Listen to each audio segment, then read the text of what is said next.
What's up everyone, Lion Roar here, and in today's video I'm going to tell you the top 10 development tree upgrades to start with in City Skylines 2.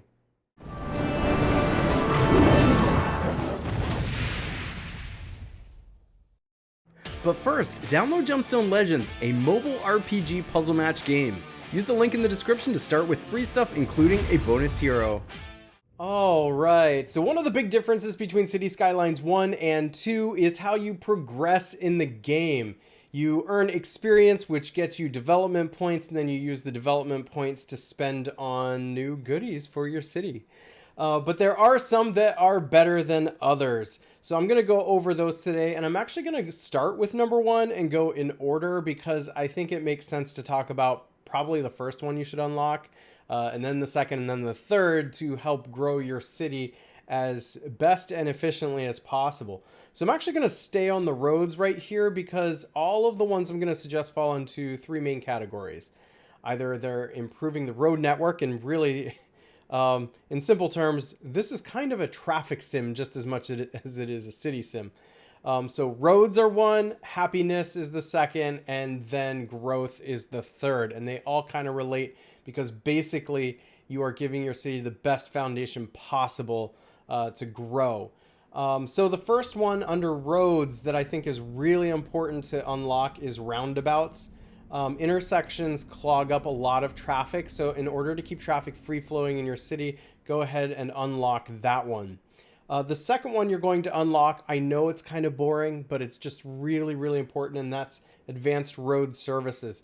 And that's because this one in particular is going to give you more control over how the traffic is actually flowing in your city. Do not skip this one, and when you get it, don't ignore it. You have to go into the road menu and start placing the way you want people to turn and how you want traffic lights to work and stuff like that. So we're going to go ahead and unlock that one as well.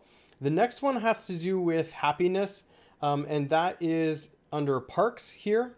We're going to select park maintenance because you want to keep all of the parks that you're going to put around clean, and it's a cheap and efficient way to make your city happy. Plus, it's going to lead to another one we're going to get to next, which is large parks. And that's because these parks can cover a wider area. Plus, your city just looks nicer when you do that too, because once you start placing things like schools and whatnot, you can place parks alongside them and paths from the neighborhoods to them to make them look really, really nice. So yes, we want large parks as well. We're going to go for that one next. Number 5 has to do with education, and that's because while in City Skylines 1, you could wait a while on the college, in this game, you really need to get this quite early because you're going to notice that to get the higher level commercial businesses and educated citizens in your city to be able to work at those and shop at those, this is going to give you a huge boost to your income too when you start getting these wealthier citizens in your city. So let's go ahead and unlock the college. We can wait on the university until later. We just need to start getting some college educated people in the city.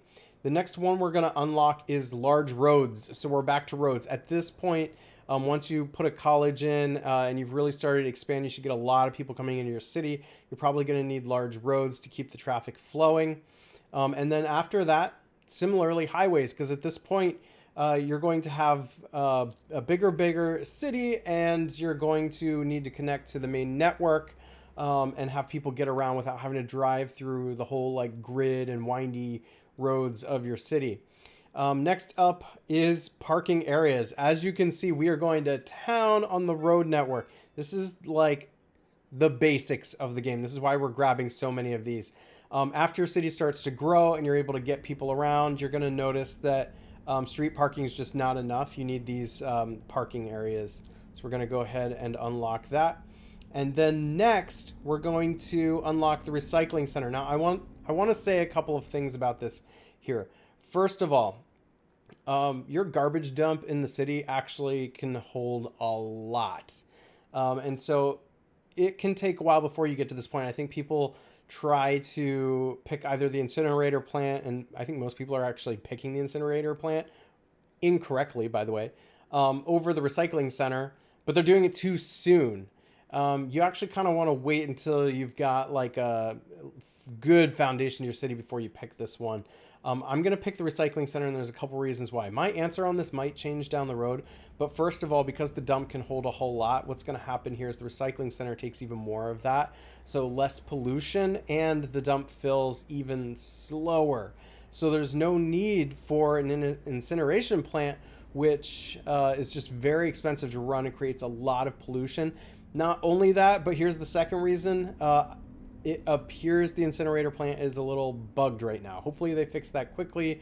The game did just come out this week, so they are working hard to work some bugs out. But right now the incinerator plant is actually creating garbage in a lot of cases instead of like consuming it. So anyway, that's why I'm going with the recycling center for right now. And then lastly, and I do mean lastly of the top 10, you should wait on this until you're making a good amount of income, and I'm not even going to select it right now for my city, but that is transportation. Either the train or water transportation. Not both yet. You do want tourists to be able to come to your city, you want your citizens to be able to move around, and to have connections to the other cities in your world.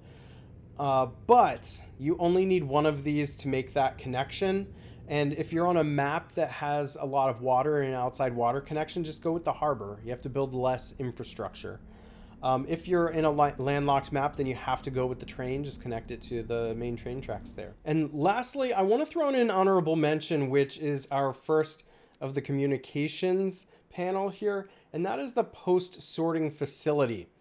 And this is because this has a lot to do with the happiness in the city. So you already have the post office, but this is going to more efficiently sort the mail and have less mail traffic on the roads.